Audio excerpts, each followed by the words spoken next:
बच्चों, आज हम टॉपिक करेंगे कॉन्टिन्यूटी एंड डिफरेंशिएबिलिटी।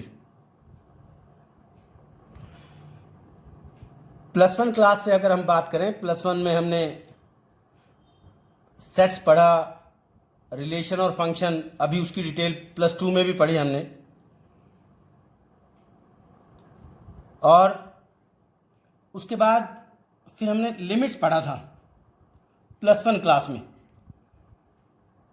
तो लिमिट्स के बाद कंटिन्यूटी की बात आती है, जबकि +2 में हमने रिलेशन फंक्शन के बाद कंटिन्यूटी को ले लिया। पहले हमें ब्रीफिंग थोड़ी सी याद करना पड़ेगा +1 क्लास को, कि फंक्शन क्या है, लिमिट्स क्या हैं, कंटिन्यूटी क्या है, इन सब की ज़रूरत हमें क्यों पड़ी, कैसे ही प्रॉब्लम को हमारी को सॉल्व करेंगे। मैं एक एग्जाम्पल से एक्सप्लेन कर रहा हूँ। एक फंक्शन मैंने लिया बच्चों आपके सामने, f(x) = x² - 4/x - 2। अगर मुझे कोई कहे कि आप एट x = 2 पे इस फंक्शन की वैल्यू निकालिए, यानी कि x की जगह हम 2 पुट करें तो फंक्शन की वैल्यू निकालने चले तो f(2) आया, x की जगह मैं 2 लिख रहा हूँ, तो मेरा क्या बना, 2 का स्क्वायर 4 - 4/2 - 2। x की जगह 2 रखा है, सो आंसर बना बच्चों 0/0। सो 0/0। अब क्या आंसर हुआ, ना तो ये 0 है। अगर मैं न्यूमरेटर की 0 को वैल्यूएबल बनाऊं तो आंसर 0/नॉन-0, आप सबको मालूम है 0/नॉन-0 आंसर आता है 0, एंड नॉन-0/0 आंसर होता है इनफाइनाइट। किसी जीरो को किसी नॉन जीरो नंबर से डिवाइड करें तो आंसर 0 बनेगा, रोल प्ले करेगी 0। और नॉन जीरो अगर न्यूमरेटर में लें, नीचे 0 लिखें तो आंसर बनेगा इनफाइनाइट। आपको ये पहले से मालूम है। दोनों को अगर आप ध्यान से देखें, पावरफुल कौन है, ये 0। अगर ये न्यूमरेटर में जाएगा, नीचे आप 13 लिखें, 12 लिखें, 50 लिखें, 2003 लिखें, उन सब का कोई असर नहीं है, 0 ही आंसर आएगा। इसका मतलब पावरफुल 0 हुआ। यहां भी पावरफुल 0 है, ऊपर 9 लिखे, 9/0 इनफाइनाइट आएगा, 17/0 फिर इनफाइनाइट आएगा, 2070/0 फिर इनफाइनाइट आएगा। इसका मतलब आप न्यूमरेटर में कोई भी नॉन जीरो नंबर रखते हो, डिनोमिनेटर का 0 अकेला ही पावरफुल है, हमेशा वो अपनी ही चलाएगा, आंसर क्या निकालेगा, इनफाइनाइट। तो यहां लड़ाई देखो क्या हुई, न्यूमरेटर में भी 0 आया और डिनोमिनेटर में भी 0 आ गया। न्यूमरेटर और डिनोमिनेटर में अब इस 0 की चलाएं, न्यूमरेटर के 0 की चलाएं तो आंसर 0 बनता है, जैसा कि ये था। और डिनोमिनेटर के 0 की चलाएं तो आंसर ये बनता है, इनफाइनाइट। अब ये तो दोनों ही 0 हैं, कौन से 0 की हम चलाएं। दोनों, जैसे कहते हैं दो शेर आपस में भिड़ गए, तो दोनों 0 से आंसर ये बना, ये ना 0 बना ना इनफाइनाइट बना। इनको हम बोलते हैं इनडिटर्मिनेट फॉर्म। क्या बोलते हैं इनको हम, इनडिटर्मिनेट फॉर्म,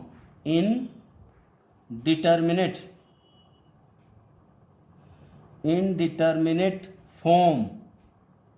यानी कि ऐसे केस में मैं फंक्शन की वैल्यू निकाल ही नहीं पाया, कोई फाइनाइट वैल्यू नहीं आई। जबकि इस फंक्शन में x को 0 रखूं, कोई और आंसर फाइनाइट वैल्यू आ जाएगी। अदर देन 2 मैं कोई भी रियल नंबर रख दूं इस फंक्शन में, ये फंक्शन वैल्यू निकाल देगा। यानी कि ये वैल्यू रखने से x की कोई ना कोई इसकी रेंज वैल्यू आ जाएगी, फाइनाइट वैल्यू।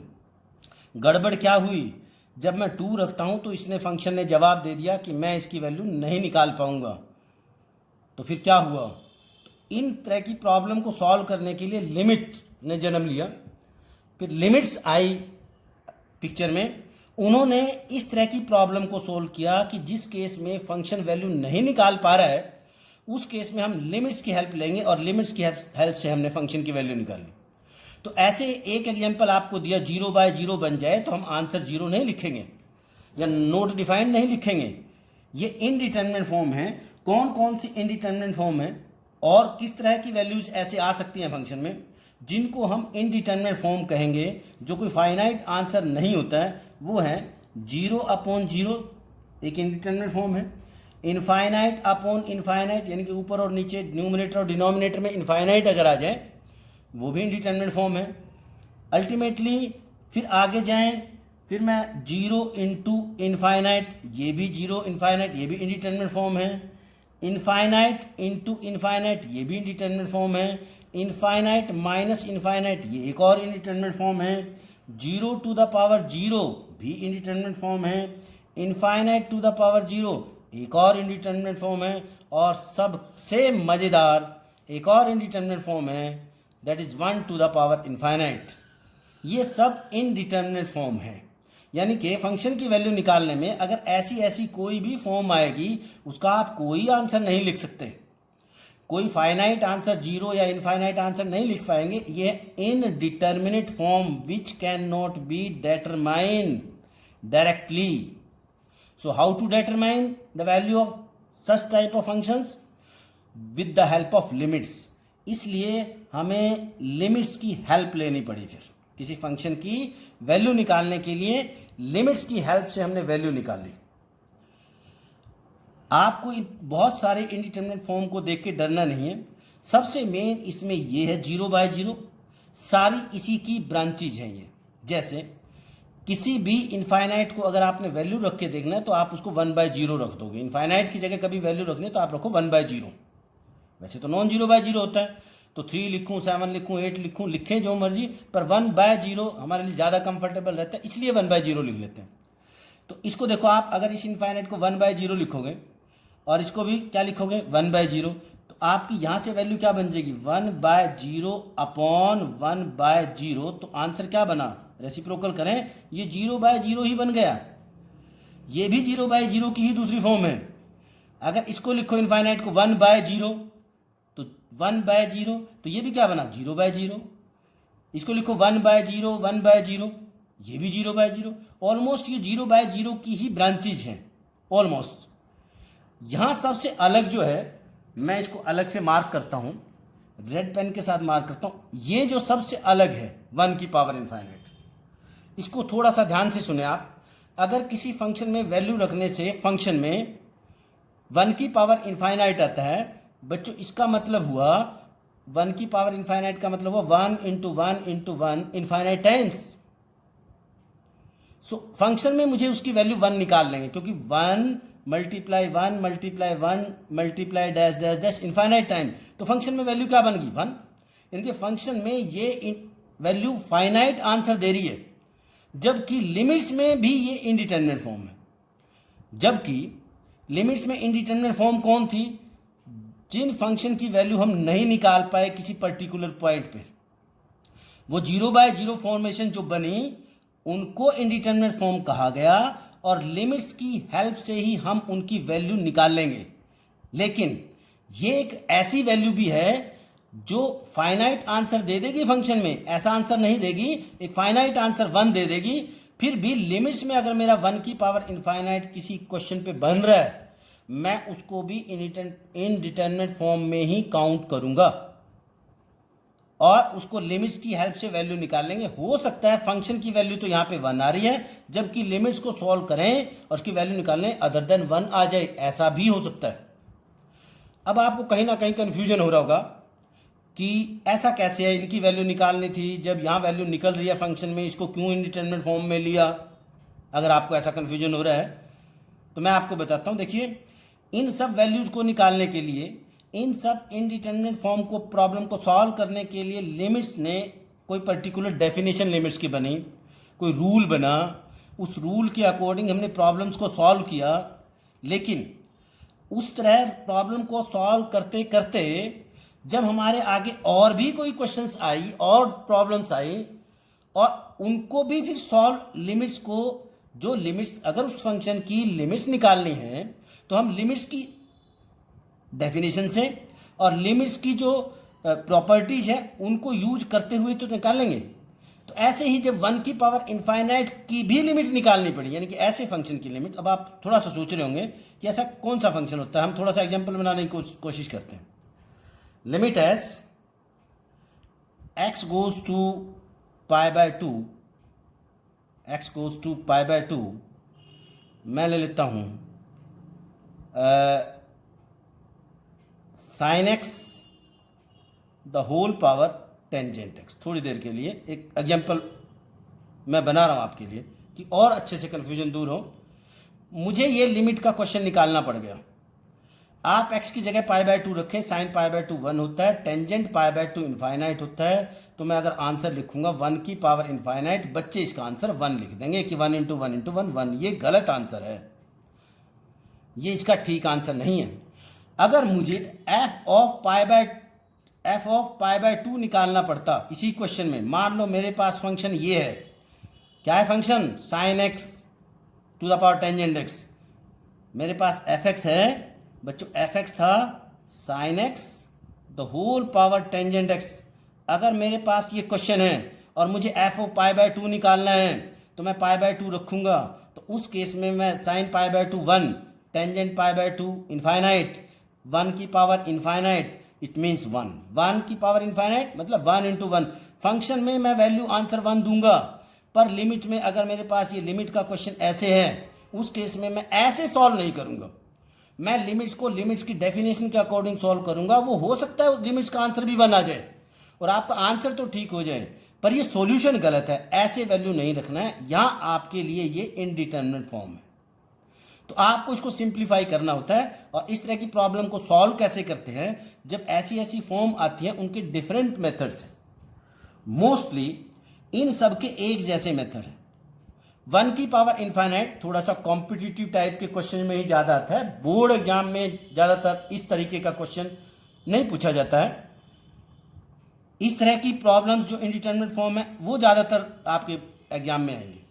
फिर भी इनको सॉल्व कैसे करते हैं और इसको सॉल्व कैसे करेंगे, मैं उस सब की ब्रीफिंग कर रहा हूँ। इससे पहले कि क्वेश्चंस को, लिमिट्स के क्वेश्चन को कैसे निकालते हैं उसकी ब्रीफिंग करूँ, लिमिट्स की डेफिनेशन को और थोड़ा सा जान लें कि लिमिट्स होता क्या है। अब डेफिनेशन की तरफ हम जा रहे हैं। मैंने बच्चों यहाँ आपको डिफरेंशिएट किया कि ये जो इनडिटरमिनेट फॉर्म है, फंक्शन में जब ऐसी ऐसी वैल्यूज आ जाती हैं, उन सब प्रॉब्लम्स को सॉल्व करने के लिए, उन सब पॉइंट्स पे फंक्शन की वैल्यू को निकालने के लिए लिमिट्स हेल्प करता है। इसलिए हमें लिमिट्स की जरूरत पड़ी और लिमिट्स हेल्प करेगा फिर कॉन्टिन्यूटी में, वो बात हम बाद में करेंगे। लिमिट्स दरअसल होता क्या है, सपोज करें मेरे पास ये नंबर लाइन है। ये नंबर लाइन पे मैं x इजिकल टू ये जीरो पॉइंट है, यहाँ कोई 1 पॉइंट है, यहाँ कोई 2 पॉइंट है। ये नंबर लाइन है dash dash up to infinite. इधर कोई -1 है, -2। सिंपली मैं कोई फंक्शन एफ एक्स ले लेता हूँ और मैंने ले लिया x+3। मैंने एक फंक्शन बनाया x+3। हम ट्रिग्नोमेट्रिक फंक्शन ले लें, हम लॉगरिथम फंक्शन ले लें, एक्सपोनेंशियल ले लें, हमारी मर्जी है। मैं सिंपली लिमिट्स को एक्सप्लेन कर रहा हूँ। सपोज करें मुझे यहाँ लिमिट्स की वैल्यू निकालनी थी। हम कैसे लिखते थे, limit as x goes to 0, 0 पे वैल्यू निकालनी थी, कौन, एफ एक्स। तो limit as x goes to 0, f x की वैल्यू रखें आप x+3, x की जगह आप 0 रखें इसमें, तो आंसर कौन आ गया, 3। आपकी लिमिट्स की वैल्यू 3 आई। इसका क्या मतलब था, एज x गोज टू 0, जैसे जैसे x 0 को जाएगा, x 0 की तरफ बढ़ेगा, 0 की तरफ बढ़ेगा कहाँ से, either from the right side और फ्रॉम द लेफ्ट साइड, या इधर से 0 की तरफ जाए। यानी क्या मतलब हुआ कि x कैसे जाएगा 0 की तरफ, अगर वो लेफ्ट साइड से जाएगा तो यहाँ पे कौन है, -0.001,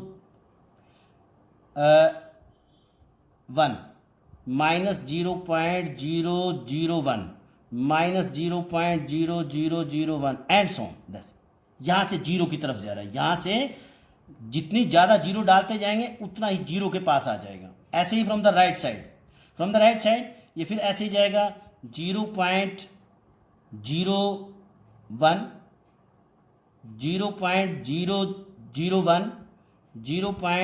0.0001 and dash dash from the right side.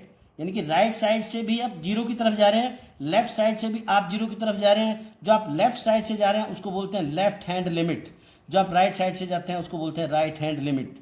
यानी कि जैसे जैसे मैं 0 को जाऊंगा, जैसे जैसे मैं जीरो को जाऊंगा either from the left side और from the right side x goes to 0, this means x goes to 0, then fx goes to L, fx यानी कि फंक्शन किसको जा रहा है, L मीन्स लिमिट को जा रहा है, वो L यहाँ कौन है 3, तो इस केस में fx किसको जा रहा है, जैसे जैसे मैं इस फंक्शन में ये वैल्यूज रखता जाऊंगा राइट साइड से वैल्यूज रखता जाऊंगा तो मेरा आंसर 3.01 3.001 3.00001 3 की तरफ बढ़ता जाऊंगा, यानी कि मेरे फंक्शन की लिमिट कहाँ को जाएगी, L को जाएगी। इसको बोलते हैं हम as x goes to 0, as x goes to 0 fx the value of the, it is not the value of the function, fx goes to L, function भी L को जाएगा। इस पर्टिकुलर एग्जाम्पल में हमारा fx कहाँ जा रहा है, 3 को जा रहा है, तो इसको बोलते हैं fx goes to 3. Generally students have the perception that the limit should be a finite number. समझने की कोशिश करें, कई बार बच्चों को लगता है कि जो फंक्शन की हम लिमिट निकालते हैं, लिमिट की वैल्यू निकालते हैं, वो एक पर्टिकुलर नंबर आता है, जैसे कि ये आया, जैसा कि ये आया, एक फाइनाइट वैल्यू आती है। ऐसा जरूरी नहीं है कि फाइनाइट वैल्यू निकालना ही लिमिट्स निकालना है। कई बार हमारे फंक्शन की वैल्यू इनफाइनाइट भी आ जाती है, माइनस इनफाइनाइट भी आ सकती है, मोस्टली वो फाइनाइट ही आती है, ये सही बात है। यानी कि इनफाइनाइट भी कैसे आ जाती है और माइनस इनफाइनाइट कैसे आ जाती है, मैं उनका भी आपको एग्जांपल दूं। सपोज करें मैं लिमिट्स निकाल रहा हूं, मैं ग्राफिकली समझा रहा हूं, पहले आपको ग्राफिकली देखें फिर उससे देखेंगे। यहां देखें, आप ग्राफ को देखें, ये बच्चों एक्स एक्सिस है, ये वाई एक्सिस है। मैंने एक फंक्शन का ग्राफ बनाया, ये देखें आप, किसी भी फंक्शन का एक ग्राफ बनाया, ठीक है, यहां से भी ग्राफ बना लिया मैंने, ये वाई एक्सिस आपका है, ये x इज इक्वल टू 0 आपका है। जीरो जैसे जैसे जीरो के पास आपका ग्राफ जा रहा है, यहां से राइट साइड से फंक्शन की वैल्यू कहां जा रही है, देखिए इनफाइनाइट को, प्लस का इनफाइनाइट, और लेफ्ट साइड से भी कहां वैल्यू जा रही है, वो भी प्लस का इनफाइनाइट। सो आपकी लेफ्ट हैंड लिमिट इस पर्टिकुलर एग्जांपल से अगर मैं निकालता हूं तो कौन आ रहा है, इनफाइनाइट, और राइट हैंड लिमिट भी कौन आ रही है, वो भी infinite. Left hand limit is equal to right hand limit, therefore limit exist, limit exist, और लिमिट एग्जिस्ट कर गई एंड दैट इज इनफाइनाइट, यानी कि आंसर इनफाइनाइट हुआ। ये बताने का प्रयास कर रहे हैं कि जरूरी नहीं है कि फंक्शन की लिमिट की वैल्यू कोई फाइनाइट नंबर ही आता है, क्योंकि आपने बताया कि ऐसे ऐसे आते नहीं, ऐसा आंसर आए, ये लिमिट आ गई। मोस्टली एक फाइनाइट नंबर ही आंसर होता है, पर इनफाइनाइट आंसर भी आ सकता है। अब आप दूसरा एग्जांपल दे रहे हैं, एक और ग्राफिकली बता रहा हूं और फिर ये बताऊंगा भी फंक्शन क्या हो सकता है। एक और ग्राफिकली देखें, सपोज करें मैंने कोई फंक्शन था, ये ग्राफ आया, लेफ्ट साइड से वो जैसे जैसे जीरो को जा रहे हैं, as x goes to 0 fx goes to infinite in this particular graph. इसमें देखना आप, यहां मैंने ये ग्राफ बनाया, जैसे जैसे मैं जीरो की तरफ जा रहा हूं, लेफ्ट हैंड लिमिट बच्चों क्या जा रही है, left hand limit left side से, जीरो के x इज इक्वल टू 0 के लेफ्ट साइड से देखें, जैसे जैसे जीरो की तरफ बढ़ रहा हूं, फंक्शन की वैल्यू कौन आ रही है, इनफाइनाइट। और राइट हैंड लिमिट, जब मैं राइट साइड से फंक्शन की वैल्यू निकालता हूं, लिमिट्स की वैल्यू निकालता हूं, तो देखो राइट साइड जैसे जैसे जीरो की तरफ बढ़ रहा हूं, जैसे जैसे जीरो की तरफ बढ़ रहा हूं, तो वैल्यू कहां जा रही है, it is minus infinite. In this case left hand limit is not equal to right hand limit, therefore answer will be limit does not exist, does not exist। इसको बोलते हैं limit does not exist when the left hand limit is not as same as right hand limit। अगर मैं आपको कहूं भी, जैसे एक एग्जांपल, अब मैं रियल एग्जांपल आपको लूं, क्वेश्चन कैसे होता है, आपको कहा जाए कि x इज इक्वल टू 0 पे इसकी लिमिट निकालिए, x इज इक्वल टू 0 पे बच्चों अगर मैं लेफ्ट साइड से limit x goes to 0 minus निकाल लूंगा, ये 0 माइनस है, यहाँ x is equal to 0 plus है, राइट साइड से 0 प्लस, यानी कि 0 के जस्ट पॉजिटिव साइड, 0 के जस्ट लेफ्ट साइड, तो माइनस 0 लगाएंगे, तो हम 1 अपॉन माइनस 0 लिखेंगे, तो उस केस में आंसर माइनस इनफाइनाइट आएगा। कब, limit as x goes to 0 minus में, और limit as x goes to 0 plus पे निकाल लेंगे 1/x, तो आंसर आएगा प्लस इनफाइनाइट। ये पोजीशन बनी, तो यहां लिमिट डज नॉट एग्जिस्ट आया। अगर मैं यही क्वेश्चन को थोड़ा सा चेंज कर दूं, एफ एक्स को बच्चों 1/x² ले लूं, x², लेफ्ट लिमिट यहां लगाएं 1/x², तो -0 का स्क्वायर करेंगे वो भी प्लस इनफाइनाइट आएगा, और +0 का स्क्वायर करेंगे तो भी इनफाइनाइट आएगा। इस केस में लिमिट एग्जिस्ट कर गई कि दोनों आंसर सेम आए, दोनों आंसर इनफाइनाइट आए, सो लिमिट एग्जिस्ट हो गई। अगर अलग अलग आंसर आएंगे limit does not exist, same answer आएगा लेफ्ट और राइट लिमिट का, सो लिमिट एग्जिस्ट। बच्चों को होपफुली अब आप बच्चों को बहुत अच्छे से क्लियर हो गया होगा। अगर ओड पावर बच्चों में कोई भी लिखूंगा तो ये आंसर आएगा लिमिट डज नॉट एग्जिस्ट, और इवन पावर लिखूंगा तो आपका आंसर आएगा इनफाइनाइट एंड लिमिट एग्जिस्ट। कई बार मैं लेफ्ट लिमिट और राइट लिमिट नहीं निकालता हूं, बहुत सिंपल क्वेश्चन जब होते हैं, जैसा कि ये मैंने आपके सामने लिखा है। इस केस में आपको ये देखना है कि फंक्शन बहुत सिंपल फंक्शन है, कोई मॉडुलस, ग्रेटेस्ट इंटीजर्स ऐसा फंक्शन नहीं है, मोर देन वन रूल का फंक्शन नहीं है। उस केस में हम अब लेफ्ट लिमिट निकालो, आप 0 माइनस रखना तो 0 है, 0 में तब भी 3 आएगा, 0 प्लस तब भी 3 है। बच्चों को एक और बात मैं आपको बता देता हूं, आपको कभी ऐसा कंफ्यूजन ना हो कि हमें तो सर यही नहीं पता चलेगा कि कब लेफ्ट राइट लगाएं, कब डायरेक्ट सॉल्व कर दें, कब ऐसे लेफ्ट और राइट निकाल लें। लिमिट्स की main definition left hand limit और राइट हैंड लिमिट निकालना है बच्चों। जहां भी आपको कंफ्यूजन हो वहां आप डेफिनेशन के अकॉर्डिंग लेफ्ट हैंड लिमिट और राइट हैंड लिमिट ही लगाएंगे। हाँ, बहुत सिंपल फंक्शन में ऐसा आप कर सकते हैं, पर कंफ्यूजन में मॉडुलस फंक्शन है, ग्रेटेस्ट इंटीजर फंक्शन है, उनमें तो आपने लगानी ही लेफ्ट और राइट में है। हम बहुत सारे क्वेश्चन प्रैक्टिस करेंगे, तो अगर कंक्लूड करें, अब आपको बात समझ आई होगी। ऐसे फंक्शन की वैल्यू निकालने के लिए लिमिट्स ने हेल्प की। लिमिट्स ने क्या कहा कि 0 जब जैसे ही 2 पे जाते हैं, आप यहाँ 2 पे गए, एकदम इनडिटरमिनेट फॉर्म आ गई, एकदम तूफान आया और हम वैल्यू जान ही नहीं पाए कि ग्राफ कहाँ ड्रा करें।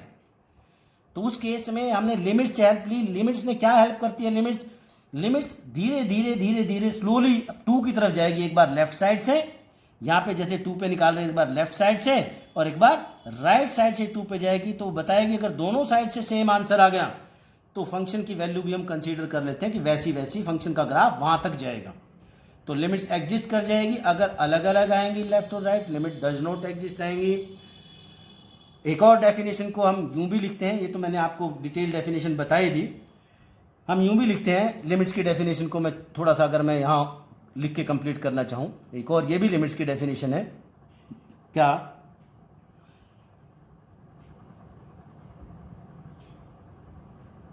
f(x minus L mod value of this is less than epsilon for all x whenever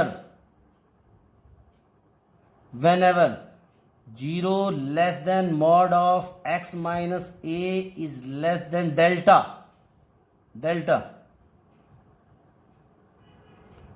where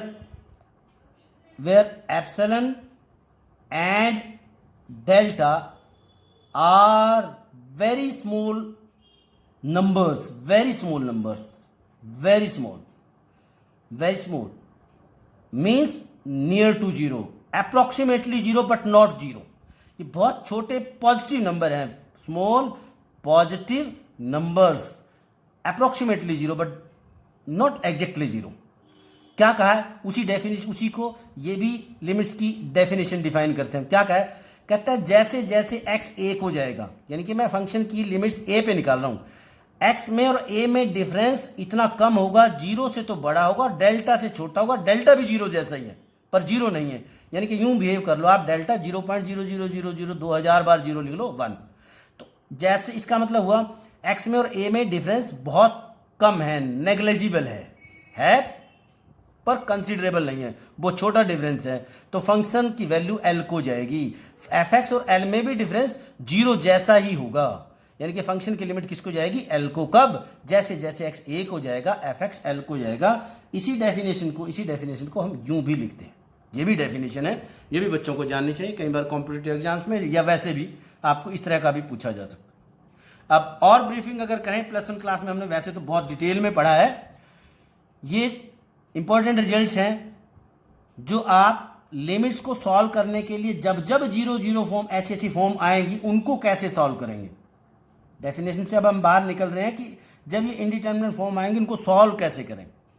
मैं ब्रीफिंग आपको ये देता हूँ कि मान लो स्क्वायर रूट फंक्शन है, रैशनलाइज कर लेते हैं, क्वाड्रेटिक फंक्शंस हैं उनको फैक्टर बना के सॉल्व कर लेते हैं, ठीक है। सब्स्टिट्यूशन मेथड लगाते हैं हम, लिमिट प्लस एच पुट करके उनको सॉल्व करते हैं, जिससे 0/0 फॉर्म गायब हो जाती हैं। अगर कभी इनफाइनाइट को लिमिट जाए तो हम उसमें नॉन पॉलिनोमियल फंक्शन में कुछ ऐसा करते हैं कि पुट कर लेते हैं y = 1/x। कब? जब लिमिट किसी की भी इनफाइनाइट को जाए। अब ऐसा ही क्यों पुट करते हैं? क्योंकि लिमिट किसको जा रही है? इनफाइनाइट को, और मैंने उसको रेसिप्रोकल पुट कर दिया y को 1/x या x को 1/y, तो x किसको जा रहा था? इनफाइनाइट को, y किसको चला जाएगा? 0 को। क्वेश्चन वहां से आसान होना शुरू हो जाता है। ये पर्टिकुलर फॉर्म है कि सारे रिजल्ट्स जैसे sin x/x, मान लो मुझे इसकी वैल्यू निकालनी है, x goes to 0, ये 0/0 बना, तो आपको आंसर क्या लिखना है? 1। लिमिट्स के रिजल्ट है, ये +1 में पढ़ चुके हैं, यहाँ हम इतनी डिटेल में नहीं जाएंगे।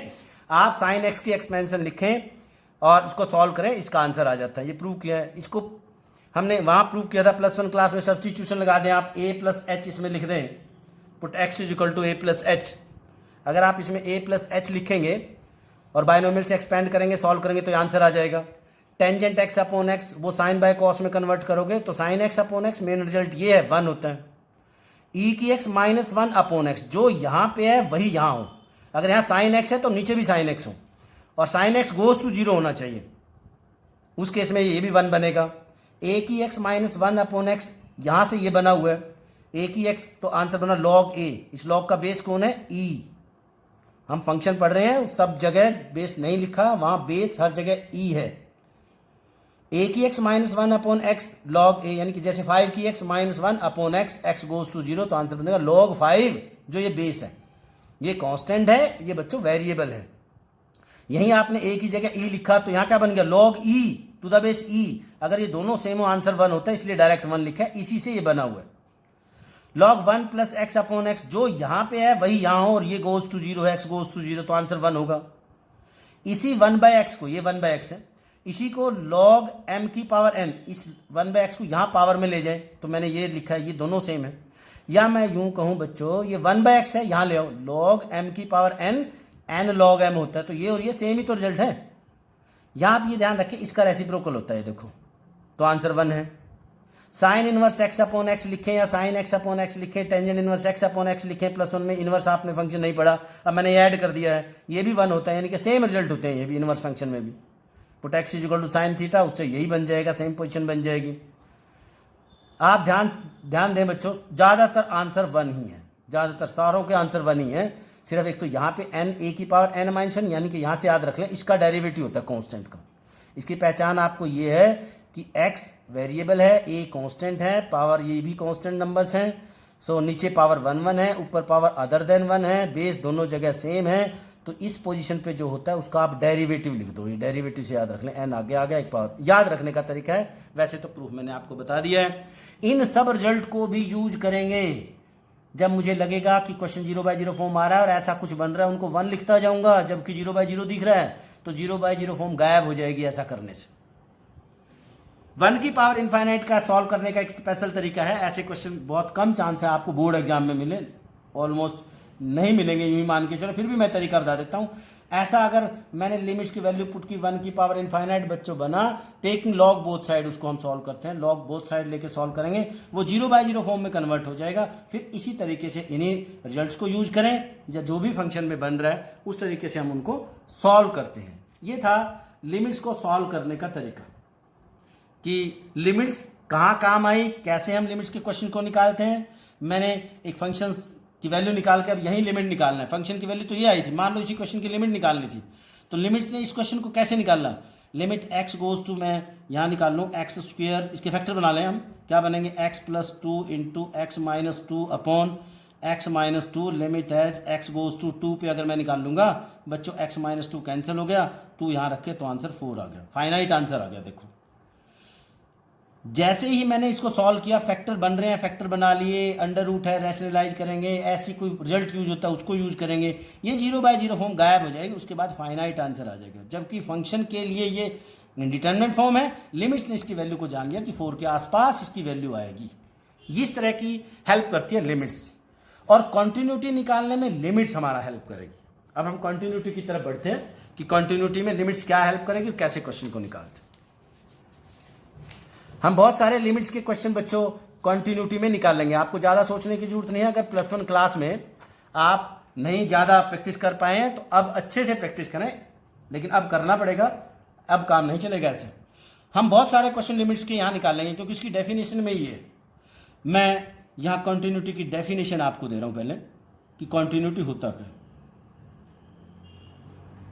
किसी फंक्शन की कॉन्टिन्यूटी निकालना है क्या, इससे पहले डेफिनेशन पे जाएं। ये देखिए आप, सपोज करें ये x = a कोई पॉइंट है और मुझे a पॉइंट पे फंक्शन की कॉन्टिन्यूटी को देखना है। मैंने किसी फंक्शन का ग्राफ ड्रा किया, मुझे नहीं पता क्या फंक्शन था, ये f(x) था कोई भी, उसका ग्राफ ऐसा कुछ आया और यहाँ से ऐसे कुछ आया ग्राफ, ये फंक्शन का ग्राफ f(x) और a पे देखा हमने, a पे देखिए ध्यान से, यहाँ ये a पॉइंट है, a 2 हो सकता है, 3 हो सकता है, पाई हो सकता है, e हो सकता है, 1/7 हो सकता है। मैं यहाँ पे ये देखना है कि ग्राफ इस पॉइंट पे कॉन्टिन्यू, जैसे यहाँ कॉन्टिन्यूस है, यहाँ कॉन्टिन्यूस दिख रहा है, मुझे यहाँ डाउट है या चेक करना है कि यहाँ पे कॉन्टिन्यूस है कि नहीं, कि ग्राफ टूटा हुआ तो नहीं है। यहाँ जो आपको पिक्चर में दिख रहा है ये कॉन्टिन्यूस ग्राफ है।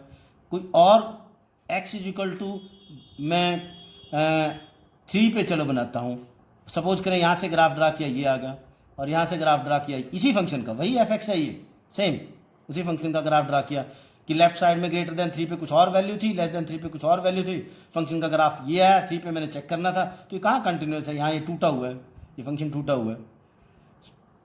तो इस केस में कॉन्टिन्यूस नहीं है, यहाँ आपको दिख रहा है कॉन्टिन्यूस है, और बीच के किसी भी पॉइंट पे तो दिख ही रहा है क्लियरली, यहाँ तो ये कॉन्टिन्यूस है ही, यहाँ तो हमें सोचने की जरूरत ही नहीं है।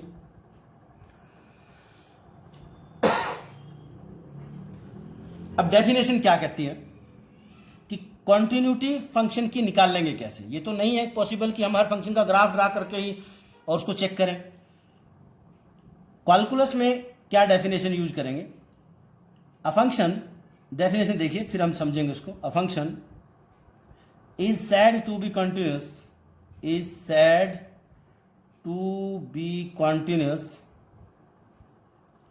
Eight x = a if number 1 f of a is defined, number 2 limit as x goes to a of the function f(x) exists, and third or final the value of the function and the value of the limit as x goes to a, यही लिख रहा हूं, of the function f(x) must be equal to f of a। आपको लग रहा होगा मैंने क्या लिखा, बहुत आसान सी बात लिखी है। सपोज करें मुझे किसी फंक्शन की कंटिन्यूटी को चेक करना है ए पॉइंट पे, ए कोई भी कांस्टेंट है। वो कहते हैं कि आप पहले पॉइंट में आपने उस फंक्शन में वो ए वैल्यू रख के देखनी है। मान लो 2 पे मुझे, अब यही हम क्वेश्चन ले रहे थे, इसी की ये जो अभी ड्रा किया था, सपोज करें ये फंक्शन है और 2 पे मुझे इसकी कंटिन्यूटी चेक करनी है। मैं f(2) निकाल लूँगा पहले तो बहुत आसान है।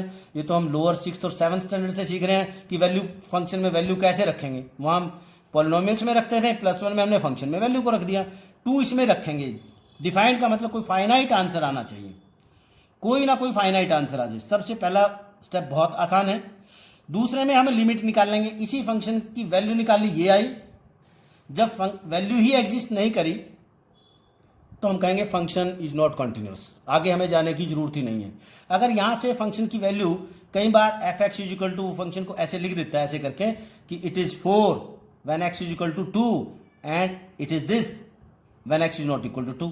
अगर वही फंक्शन में ही, क्वेश्चन में ही वैल्यू दे दी, किसी को फाइनाइट वैल्यू है, फिर तो हो जाएगी। अदरवाइज हम कहेंगे f(2) is not defined, therefore it is not continuous. पहला पॉइंट तो ये था। दूसरे पॉइंट में लिमिट निकाल लेंगे, ये लिमिट ना आपको निकाल के दिखाई, लेफ्ट लिमिट और राइट लिमिट निकाल लेंगे, जहाँ में थोड़ा सा भी डाउट है। लिमिट्स की वैल्यू निकाल लेंगे, अगर लिमिट्स की वैल्यू एग्जिस्ट कर गई, यानी कि लेफ्ट लिमिट और राइट लिमिट सेम आए, एग्जिस्ट करने का मतलब ये कि दोनों वैल्यू सेम आए, एग्जिस्ट हो जाएगी। फिर तीसरा फाइनल स्टेप क्या है, ये जो दोनों आपने निकालने हैं भाई, फंक्शन की वैल्यू जो निकाली है और लिमिट की वैल्यू जो निकालनी है, दोनों आप +1 से पढ़ते आ रहे हो, दोनों को सेम करना है। अगर दोनों सेम आ गए तो कंटिन्यूस है, अदरवाइज डिसकंटिन्यूस है। So this is the definition. बहुत आसान है, बहुत अच्छे से आपको समझ आनी चाहिए कि फंक्शन की वैल्यू निकालनी है, फिर लिमिट निकालनी है, फिर दोनों को इक्वेट करना है, दोनों इक्वल आ गए तो कॉन्टिन्यूस है, अदरवाइज डिसकंटिन्यूस है। हम लिखेंगे फंक्शन इज नॉट कॉन्टिन्यूस। आइए हम क्वेश्चन लें, बहुत आसान अब आपको लगेंगे। देखिए क्वेश्चन निकालते हैं। मैं एनसीईआरटी का क्वेश्चन नंबर 1 ले रहा हूँ, 5.1 एक्सरसाइज के। मेरे को फंक्शन मिला 5x - 3। प्रूव करिए कि फंक्शन कॉन्टिन्यूस है एट x = 0। तो मैं ये तीनों स्टेप निकाल लूँगा। फर्स्ट पार्ट 1 मैं f(0) निकालता हूँ बच्चों। क्या कि फंक्शन की वैल्यू 0 पे फंक्शन की वैल्यू निकाल रहा हूँ, मैं ये पॉइंट निकाल रहा हूँ। तो क्या बनी f(0)? It is 0 - 3 that is 3। इसी के सेकंड पार्ट में मैं निकालूंगा limit as x goes to 0 पे लिमिट निकालूंगा किसकी? फंक्शन की। फंक्शन कौन है? 5x - 3। उसमें भी मैं लेफ्ट लिमिट निकाल दूँ 0 माइनस, राइट लिमिट निकाल दूँ फिर 0 प्लस, कोई फर्क नहीं पड़ता है क्योंकि फंक्शन बहुत सिंपल है, इसलिए मैं डायरेक्ट निकाल सकता हूँ 0 - 3, ये भी 3 आ गई।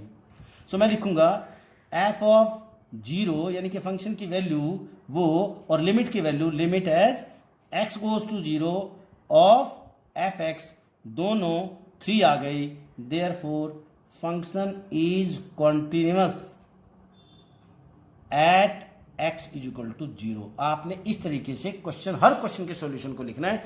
अगर हमने कंटिन्यूटी किसी एक पॉइंट पे कंटिन्यूटी निकालनी है, हम करना है continuity at a point, continuity at a point. और पॉइंट कौन ले रहे हैं? ए पॉइंट पे कंटिन्यूटी निकाल रहे हैं। उसके बाद हम कंटिन्यूटी इन द इंटरवल भी निकाल लेंगे। फिर एक और क्वेश्चन ले लेते हैं, एक क्वेश्चन है 18th क्वेश्चन आपकी। फिर एक एक्सरसाइज का 18th क्वेश्चन लिया मैंने इतना जंप क्यों लिया? क्योंकि बीच में बहुत सारे question continuity in the interval के हैं जो मैंने आपको अभी समझाया नहीं है। कंटिन्यूटी एट ए पॉइंट का ही क्वेश्चन मैंने बीच में से उठाया, बहुत इंपॉर्टेंट क्वेश्चन है। फिर हम कंटिन्यूटी इन द इंटरवल करेंगे, अगले लेक्चर में करेंगे। और उसके बाद बहुत सारे प्रॉब्लम को सॉल्व करेंगे। इसके सॉल्यूशन को भी देखना आप क्या है। वो कहता है कि आप लैम्डा की वैल्यू निकालिए कि x = 0 पे फंक्शन कॉन्टिन्यूस है। इसका मतलब मैं इसकी फंक्शन पे 0 पे वैल्यू निकालता हूँ। पहला पॉइंट नंबर 1, 2 नाम देने हैं बल्कि, ताकि याद रहे कि 2 पॉइंट क्या क्या है। x = 0 पे फंक्शन की वैल्यू निकालो, इक्वल टू 0 बच्चों यहाँ है, यहाँ नहीं है तो 0 इसमें रखूंगा।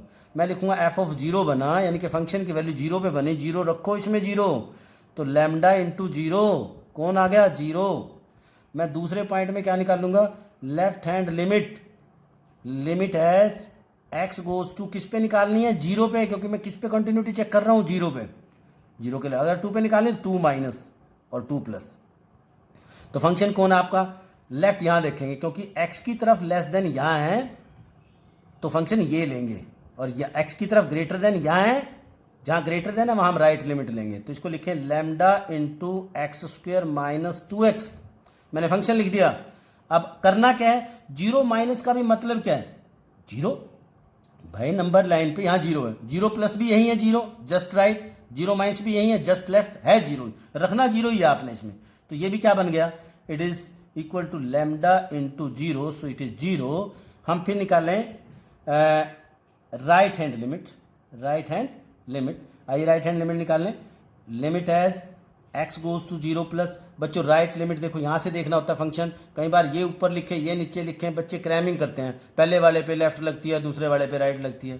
यहाँ से क्लियर होगा, x की तरफ ग्रेटर देन है राइट लगेगा, ग्रेटर देन राइट का मतलब plus positive side, less than का मतलब छोटा लेफ्ट साइड, सो ये नेगेटिव साइड है। सो अब फंक्शन क्या लूँगा? 4x + 1। ये मेरा फंक्शन है, ये मेरा लिमिट है, इसके नीचे लिखते हैं हम। फिर 0 रखिए, तो ये क्या बन गया? इट इज़ 0 + 1, तो कौन आंसर आ गया? 1। Left hand limit is not equal to right hand limit, therefore limit does not exist. जब लिमिट एग्जिस्ट नहीं कर पाए, hence no value of lambda exist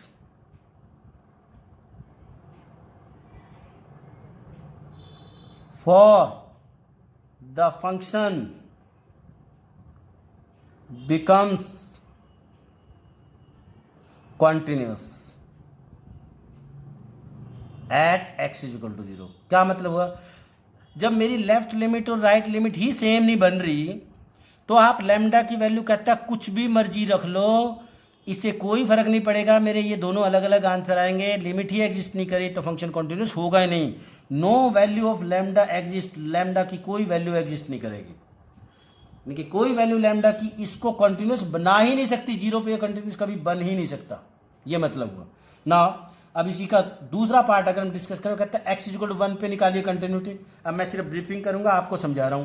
पहले पार्ट में आपने क्या करना है, now at we are discussing at x equal to 1। So पहले पार्ट में एट एक्स इक्वल टू 1 पे आप एफ ऑफ 1 निकाल लोगे। फंक्शन की वैल्यू 1 कहाँ रखोगे, यहाँ नहीं रखना, आप 0 से ग्रेटर होता है 1, 0 से ग्रेटर 1 है बच्चों, 1 यहाँ रखेंगे तो मेरा क्या बना, ये बना 4 × 1 + 1, तो बच्चों ये कितना बन गया 5। ऐसे ही आप लिमिट निकाल लेंगे, limit as x goes to 1। अब यहाँ ध्यान देना आपने, मैं अब यहाँ लेफ्ट और राइट नहीं लगाऊंगा, और अच्छे से आपको एक्सप्लेन कर रहा हूँ कि क्यों लेफ्ट राइट नहीं लगती और कब लेफ्ट राइट लगाना जरूरी है।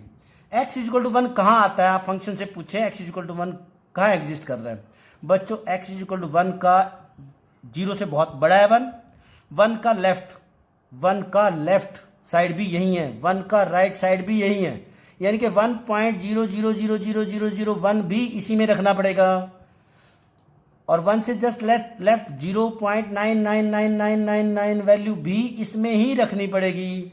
दोनों तरफ सिंपल पॉलिनोमियल फंक्शन है, तो मुझे ज़रूरत नहीं है कि मैं अलग अलग लगाऊं। हाँ, अलग अलग लगा दूं चाहे रख दूं वैल्यू, कोई फर्क नहीं पड़ेगा, वो तो और भी अच्छी बात है, पर ना रखूं तब भी चलेगा। तो इसलिए मैं इसको चला रहा नहीं हूं, दौड़ा रहा हूं। x इक्वल टू 1 पे फंक्शन की value left to right side से सेम है, वो 4x + 1 है, और इससे भी आंसर 5 आ गया। तो मेरी देखो पॉइंट नंबर 1, ये पॉइंट नंबर 1 था, ये पॉइंट नंबर 2 था, दोनों पॉइंट की वैल्यू सेम आ गई। अब मैं लिखूंगा कौन, limit as x goes to 1 of the function fx is always equal to f of 1 and both are equal to 5। Therefore, for every value of lambda, for every value of lambda, function fx is continuous